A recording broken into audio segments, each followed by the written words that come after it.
तो आज से नया चैप्टर रिवाइज करेंगे, दैट इज़ कार्बन। और कार्बन में क्वेश्चन आंसर्स सीखने से पहले हम थोड़ा सा अपना सिलेबस रिवाइज कर लें। जो भी हमारा बचा हुआ सिलेबस है एनसीईआरटी से सीबीएसई ने जो कार्ड दिया है उसके बाद, तो आपका जो एनसीईआरटी बुक से एक बार इसको देख लें कि हमारे टॉपिक्स कौन कौन से, हमें क्या क्या देखना है। तो एक तो कार्बन के बारे में ओवरव्यू है, जिसमें हम इसके एग्जिस्टेंस की बात करते हैं। कार्बन एज एन एलिमेंट कहाँ कहाँ मिलता है, एज अ कंपाउंड कार्बन के किस तरह के कंपाउंड्स बनते हैं।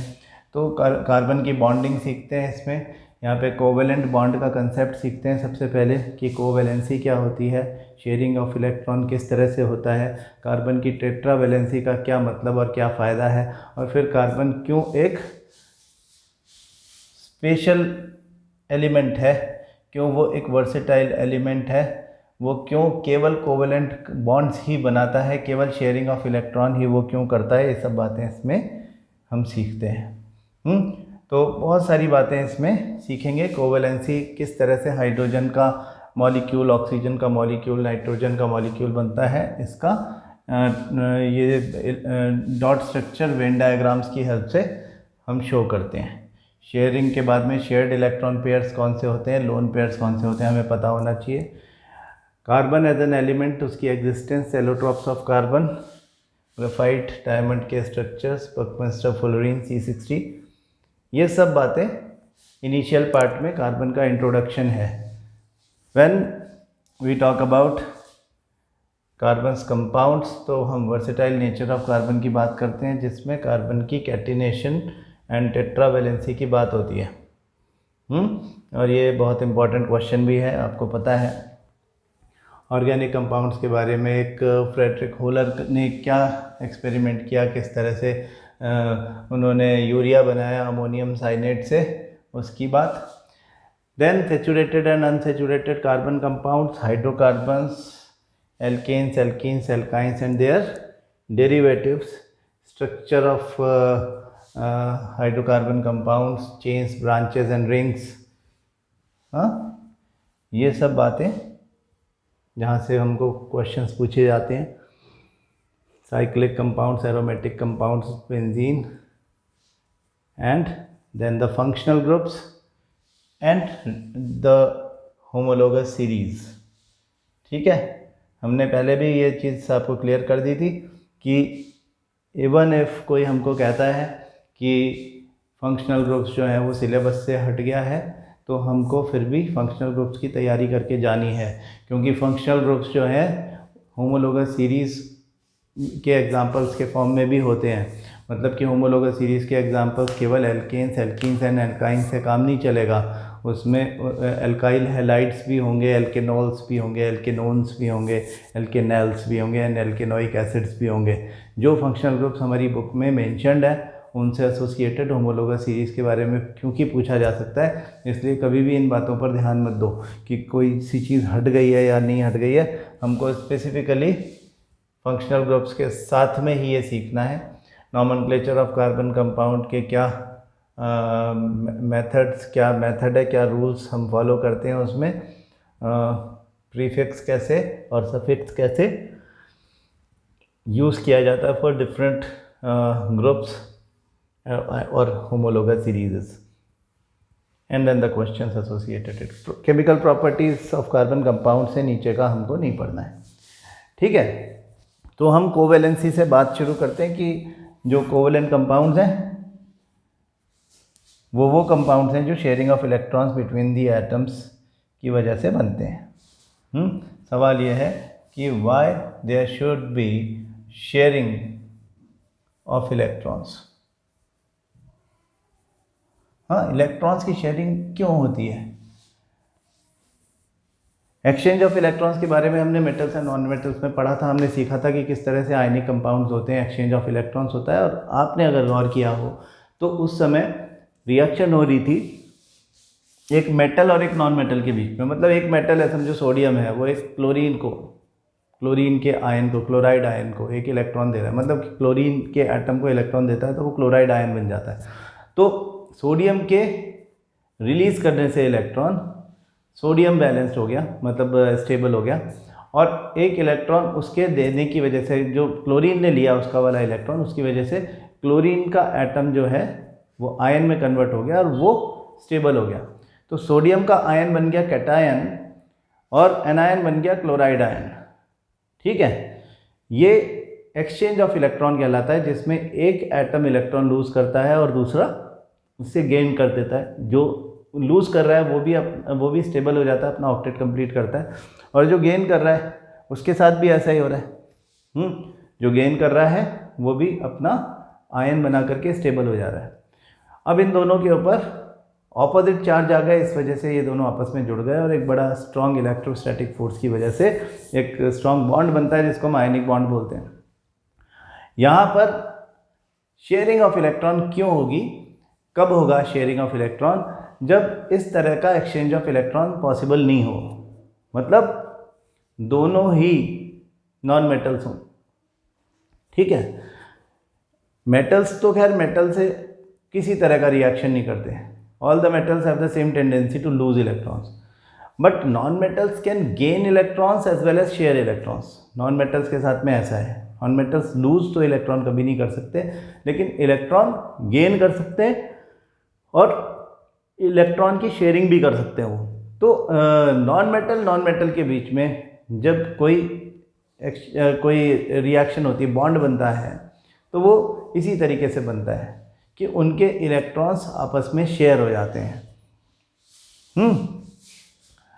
नॉन मेटल एलिमेंट्स के जो कंपाउंड्स होते हैं, जैसे कि समझो हाइड्रोजन और chlorine are the two atoms.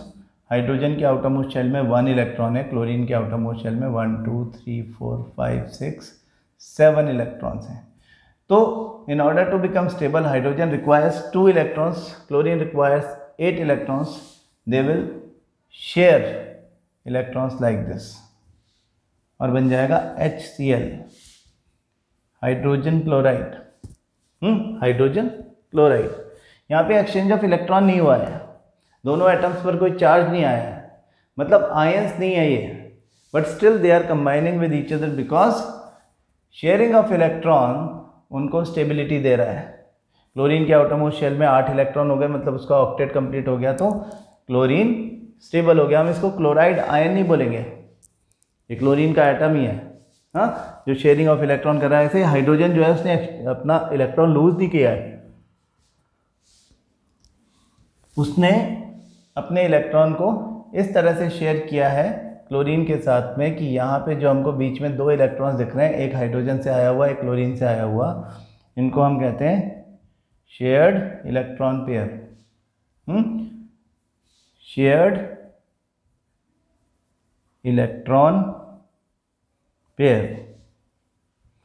तो ये जो शेयर्ड इलेक्ट्रॉन पेयर है, इस शेयर्ड इलेक्ट्रॉन पेयर यहाँ पर एक ही है हाइड्रोजन और क्लोरीन के बीच में।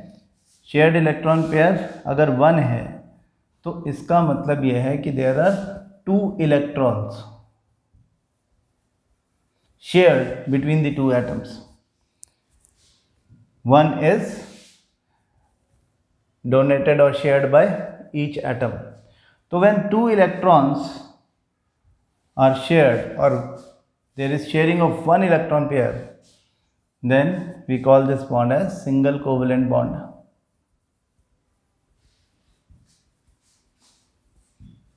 सिंगल कोवेलेंट बॉन्ड में शेयरिंग ऑफ 1 इलेक्ट्रॉन पेयर होती है, यहाँ पर ऐसा ही हुआ है, शेयरिंग ऑफ 1 इलेक्ट्रॉन पेयर हुआ है। हाइड्रोजन और हाइड्रोजन के दोनों एटम्स हों तो उनके बीच में भी शेयरिंग होगी, दोनों हाइड्रोजन एंड हाइड्रोजन दोनों का एक इलेक्ट्रॉन है, इस तरह की शेयरिंग हो जाएगी। We will call it H2, hydrogen gas. Hydrogen nature में इस फॉर्म में मिलती है। तो ये हाइड्रोजन गैस जो है कैसे बना है, इसका 1 molecule of hydrogen can be justified like this, sharing of 1 electrons coming from each, sharing of 2 electrons between 2 atoms of hydrogen give us 1 single covalent bond between hydrogen and hydrogen atoms. यहाँ पे जो hydrogen और chlorine के बीच में हुआ था वो वहाँ पे हाइड्रोजन और हाइड्रोजन के बीच में हुआ है। तो हम इस सिंगल कोवेलेंट बॉन्ड को एक सिंगल लाइन बना करके एक छोटा सा डैश बना करके शो करते हैं, H single bond Cl, this is single bond, H single bond H। हाँ, क्लोरीन का स्ट्रक्चर अपने आप बनाओ, वीडियो पॉज करो, नाउ ड्रॉ दिस क्लोरीन। हम कहते हैं क्लोरीन में 2 क्लोरीन एटम्स आए, दोनों के आउटरमोस्ट शेल में 7 इलेक्ट्रॉन ईच है, 1 2 3 4 5 6 7, 1 2 3 4 5 6 7। हाँ, आप ऐसा कर सकते हो, एक ऐसा बना दिया और एक ऐसा बना दिया, ये दोनों शेयर्ड इलेक्ट्रॉन पेयर हैं जो अलग अलग एटम से आए हैं। और इनके ऊपर एक इस तरह का वेन डायग्राम बना दिया। तो दोनों के 2 + 2 + 2 + 2 दोनों के ऑक्टेट कंप्लीट हो गए, and we call it chlorine यानी Cl2 मॉलिक्यूल। हाँ, Cl2 यानी क्लोरीन मॉलिक्यूल। तो क्लोरीन मॉलिक्यूल को कैसे लिखेंगे? Cl single bond Cl। हाँ, तो मैं Cl का सिंगल बॉन्ड जो है वो उसको एक बॉन्ड की फॉर्म में लिख देता हूँ, दोनों ने एक एक इलेक्ट्रॉन कंट्रीब्यूट किया है। लेकिन साथ में देखो, इनका ऑक्टेट बनाने के लिए 3 pairs are here and 3 pair total 6 and 6 12 electrons are there which are not participating in this bond formation. This bond is covalent bond. इसे बनाने में क्लोरीन के अदर एटम्स का, अदर इलेक्ट्रॉन्स का कोई कंट्रीब्यूशन नहीं है। तो हम क्या कहते हैं कि ये वाले जो इलेक्ट्रॉन्स हमें बाहर दिख रहे हैं, ये और वो और उस तरफ भी 3, हाँ, इनको हम बोलते हैं lone pairs. Lone pairs are the pairs of electrons present in a covalent compound और covalent element which are not contributing in bond formation. Bond चाहे सिंगल बॉन्ड बने, डबल बॉन्ड बने, ट्रिपल बॉन्ड बने, बॉन्ड फॉर्मेशन में उनका कोई role नहीं है। They are lone pairs, they are pairs of electrons which are not utilised in sharing. Chlorine का भी एग्जाम्पल हमको यहाँ पे ये मिल गया। हमको अगर किसी हाइड्रोकार्बन का एग्जाम्पल पूछा जाए, जैसे कि मीथेन और ईथेन, पहले मीथेन देखें किस तरह से इलेक्ट्रॉन डॉट स्ट्रक्चर आप बनाते हो। मीथेन में सेंट्रल कार्बन है और उसके चारों तरफ 4 हाइड्रोजन एटम्स इस तरह से लगे हुए हैं। तो क्लोरीन के कार्बन के 1 2 3 4 4 और हाइड्रोजन का सबका एक 1 1 1 एंड 1। हाइड्रोजन को क्योंकि ड्यूप्लेट ही पूरा करना पड़ता है तो वो तो हो गया चारों हाइड्रोजन एटम्स का, और ये 4 सिंगल बॉन्ड बन गए हाइड्रोजन कार्बन के बीच में। सिंगल बॉन्ड कैसे दिखेगा? Carbon hydrogen hydrogen hydrogen hydrogen, क्या बनेगा? CH4 यानी मीथेन। ठीक है, ये मीथेन यानी CH4, इसमें कोई भी लोन पेयर नहीं दिख रहा है, shared electron pairs are there.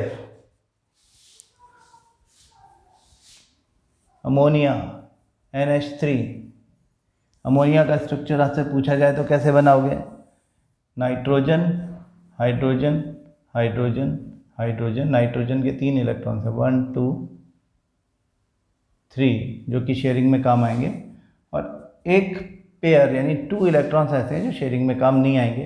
Hydrogen के तो एक ही होता है। तो ये इस तरह से with the help of a Venn diagram हम शो करेंगे।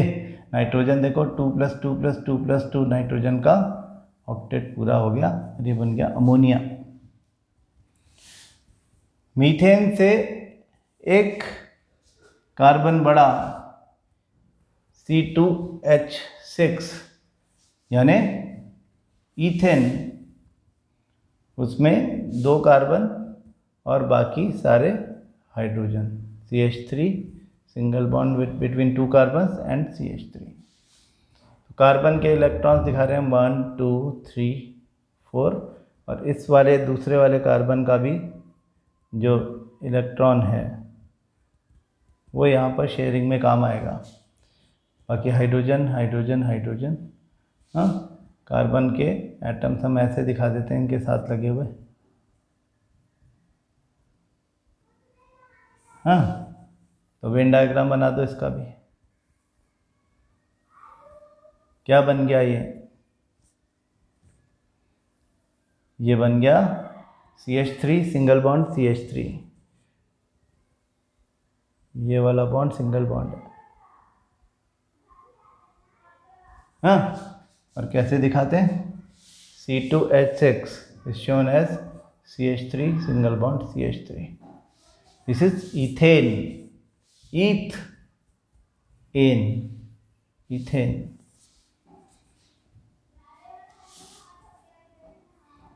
फिर ऑक्सीजन का स्ट्रक्चर देखो, oxygen and oxygen outermost shell में 6 इलेक्ट्रॉन्स, 1 2 3 4 5 6, एंड इधर भी 1 2 3 4 5 6 हो गई sharing like this. Oxygen oxygen के बीच में डबल बॉन्ड बन गया, लेकिन अभी, हाँ, double covalent bond.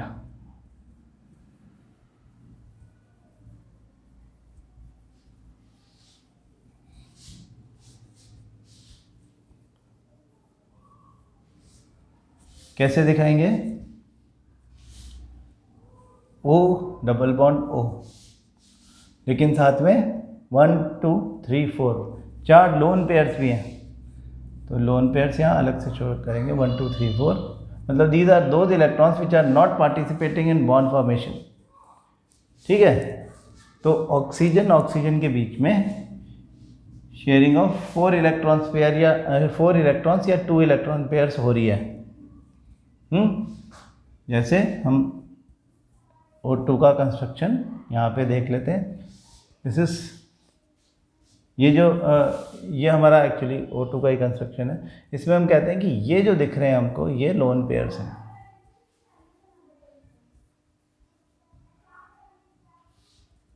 So we call it O2 और ऑक्सीजन गैस। इसमें डबल कोवेलेंट बॉन्ड है। अगर आपको ट्रिपल बॉन्ड देखना है, यानी ट्रिपल कोवेलेंट बॉन्ड,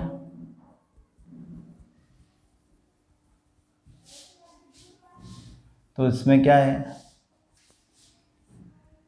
समझो नाइट्रोजन का एग्जांपल ले लिया। आउटरमोस्ट शेल में टोटल 5 इलेक्ट्रॉन्स हैं, तो 2 and 3, एक और नाइट्रोजन आया 2 and 3, और फिर ऐसा शेयरिंग हो गई, ठीक है। कैसे दिखाएंगे इसको,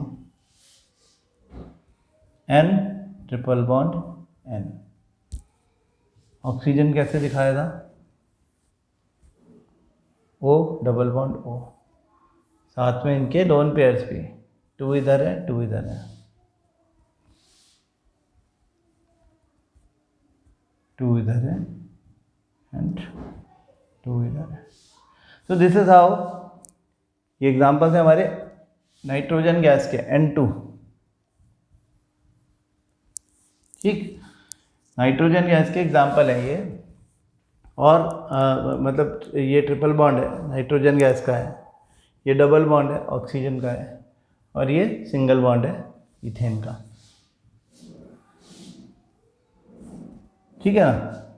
तो ये मॉलिक्यूल्स ऑफ एलिमेंट्स हैं, इसमें एक ही तरह के मॉलिक्यूल्स बन रहे हैं। शेयरिंग ऑफ इलेक्ट्रॉन्स हो रही है, single bond double bond and triple bond. आप कह सकते हो कि covalent bonds can be of 3 types, हाँ, covalent compounds are of 3 types, दिख रहा है, हाँ। कैसे बॉन्ड कैसा 3 टाइप का है, सिंगल कोवेलेंट बॉन्ड जब sharing of a single electron pair हुआ हो, डबल कोवेलेंट बॉन्ड जब शेयरिंग ऑफ 2 इलेक्ट्रॉन पेयर्स एक साथ हो गया हो, और तीसरा ट्रिपल कोवेलेंट बॉन्ड जब शेयरिंग ऑफ इलेक्ट्रॉन्स दोनों एटम्स के बीच में इज लाइक दिस कि इनके बीच में ट्रिपल बॉन्ड बना है। हाँ, मतलब 3 electron pairs are shared between them. Lone pairs कितने हैं? नाइट्रोजन में देखो, एक ये रहा, एक ये रहा, तो ओनली 2 लोन पेयर्स। ऑक्सीजन से कंपेयर करें तो ऑक्सीजन में कितने थे? देखो 1 2 3 4, यानी टोटल 8 इलेक्ट्रॉन्स ऐसे थे जो लोन पेयर्स की फॉर्म में एडजस्टेड थे। नाइट्रोजन में हालांकि इतने ज़्यादा नहीं हैं। ठीक है ना? तो ये single bond, double bond, triple bond वाला और वेन डायग्राम के थ्रू कोवेलेंट कंपाउंड्स को एक्सप्रेस करने वाला जो सिस्टम है, ये आप जितना जल्दी सीख जाए उतना अच्छा है। ठीक है? This is shared electron pair, these are lone pairs. ये बात आपको याद रखनी है। ये सब स्ट्रक्चर मैं आपको दिखा देता हूँ, आपकी बुक में भी है। मीथेन अभी हम बना लेंगे एकदम इनिशियल पार्ट में इस चैप्टर के। आप जाओगे तो जैसे हमने अभी ये बनाया था, this is methane, electron dot structure है मीथेन का। नाइट्रोजन गैस हमने अभी बनाया है, इधर ऑक्सीजन मॉलिक्यूल बनाया है, हाइड्रोजन मॉलिक्यूल बनाया है ना? तो इस तरह से ये बनते हैं। तो क्वेश्चन ये आता है कि why carbon forms a covalent compound only. Covalent bond ही क्यों बनाता है? उसके कंपाउंड्स केवल कोवेलेंट कंपाउंड्स ही क्यों होते हैं? इसका जवाब आपको देना पड़ेगा। तो हम क्या रीज़न बताएंगे? कि they form covalent compounds only और covalent bond only because they can not, carbon atoms की बात हो रही है, carbon atoms can not lose और gain electrons like other non metals और मेटल्स। मेटल्स लूज करते हैं इलेक्ट्रॉन्स, नॉन मेटल्स कुछ जो होते हैं वो गेन करके आयन बना देते हैं।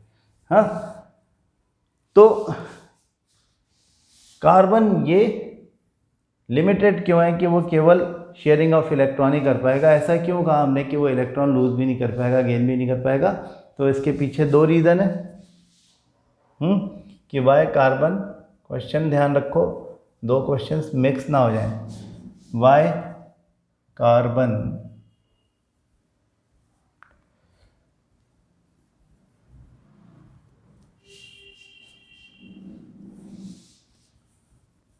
forms covalent compounds only, हाँ, या why carbon only shares electrons, why does not exchange electrons in order to become stable? एक ही बात है। तो देखें इसमें हम क्या रीज़न बताएंगे कि कार्बन कोवेलेंट बॉन्ड कंपाउंड ही क्यों बनाता है, कोवेलेंट बॉन्डिंग ही क्यों करता है, शेयरिंग ऑफ इलेक्ट्रॉन से ही बॉन्डिंग क्यों करता है। उसके हमने 2 रीज़न बताए थे। एक तो हमने कहा था कि कार्बन जो है उसकी वैलेंसी है 4, यानी कार्बन इज टेट्रावैलेंट, ऐसा हम बोलते हैं। टेट्रा मतलब 4, वैलेंट मतलब वैलेंसी वाला। तो कार्बन जो है वो टेट्रावैलेंट यानी 4 वैलेंसी वाला है। That is why it can not lose electrons. कितने electrons? 4 electrons. Can not lose 4 electrons from its outermost shell simultaneously, because 4 electrons को लूज़ करने के लिए जितनी एनर्जी की ज़रूरत होती है उतनी एनर्जी हमारी किसी भी केमिकल रिएक्शन में मिलना पॉसिबल नहीं है। तो हम कहते हैं कि जो कार्बन है वो इलेक्ट्रॉन लूज़ नहीं कर सकता। 4 इलेक्ट्रॉन लूज़ करने में बहुत सारी आयनाइजेशन एनर्जी लगेगी, इसलिए एक्चुअली 3 से ज़्यादा इलेक्ट्रॉन्स तो पास हो नहीं पाते। इसमें 4 इलेक्ट्रॉन्स हैं, वैलेंसी 4 है, तो ये 4 इलेक्ट्रॉन से मतलब शेयरिंग ऑफ इलेक्ट्रॉन करेगा। एक बात तो ये हो गई। दूसरी बात ये हो गई कि जो कार्बन की, मतलब हमने अभी बात की कि कार्बन जो है उसकी वैलेंसी 4 है, इस वजह से वो इलेक्ट्रॉन लूज़ नहीं कर सकता, बट सेम रीज़न की वजह से ही और she can not gain 4 electrons. हाँ, 4 इलेक्ट्रॉन अगर ये गेन करने लगेगा तो प्रॉब्लम क्या हो जाएगी कि उसके न्यूक्लियस में देयर आर 6 प्रोटॉन्स। हाँ, और उसका जो न्यूट्रॉन्स है उसका नंबर भी 6 है, लेकिन नंबर ऑफ इलेक्ट्रॉन्स जो हमको चाहिए जो कि इसमें एडजस्ट होंगे। हम कहते हैं कि एक कार्बन का एटम जो है उसके अंदर, सबसे अंदर वाले शेल में तो 2 इलेक्ट्रॉन्स होंगे और बाहर 4 इलेक्ट्रॉन्स हैं, इसीलिए तो वैलेंसी इसकी 4 है, शेयरिंग ऑफ 4 इलेक्ट्रॉन करते हैं। लेकिन अगर हम इनको सबको बाहर निकलवाना चाहें तो जैसा हमने ऊपर वाले पॉइंट में बोला, नहीं कर सकते। अगर हम इसमें 4 इलेक्ट्रॉन्स ऐड करना चाहें इसको बैलेंस करने के लिए, तो ऐसी कंडीशन में जब आप इसमें 4 इलेक्ट्रॉन्स ऐड करने की कोशिश करोगे तो it will become a highly unstable structure. Why? Because जब आप इसमें कार्बन ऐड करने लग जाओगे, 4 कार्बन यहाँ पर सेम शेल में, आउटरमोस्ट शेल में ऐड करने लग जाओगे, तो हो सकता है आप तो ऐड भी कर दो, लेकिन ये न्यूक्लियस इसको, इन 4 एडिशनल इलेक्ट्रॉन्स को होल्ड नहीं कर पाएगा। क्यों नहीं होल्ड कर पाएगा?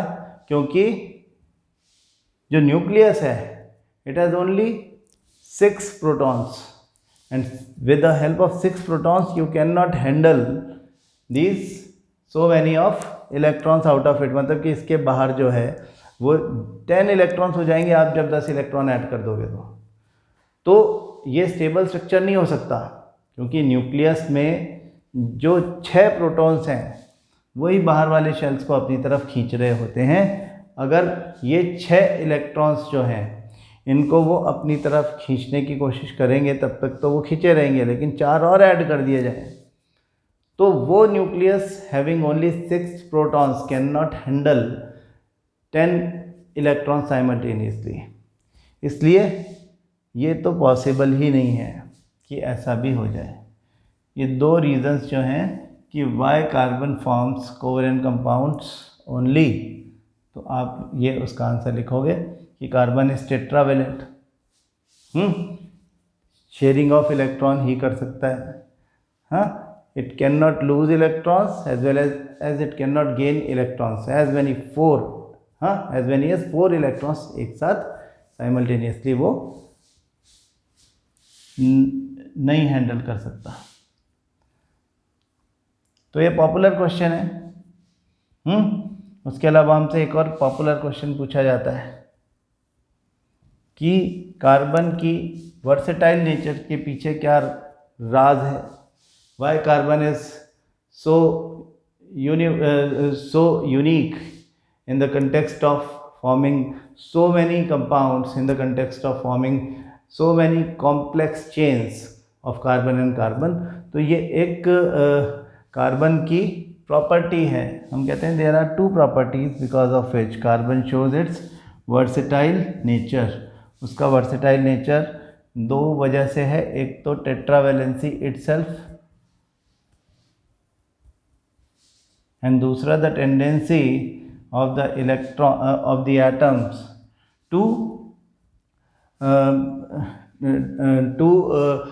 get linked with other carbon atoms। Carbon के एटम की carbon carbon self linking property होती है जिसको हम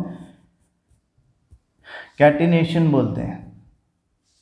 तो tetravalency and catenation are responsible for, either you can write versatile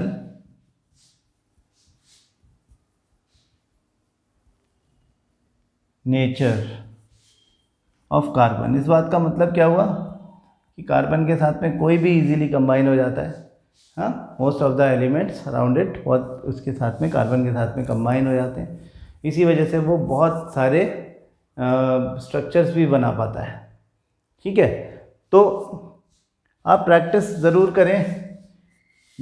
ये जो वेन डायग्राम्स हाइड्रोजन यानी H2, oxygen O2, nitrogen N2 और मीथेन, इनकी खूब अच्छे से ये डायग्राम बनाने की प्रैक्टिस करें, है ना।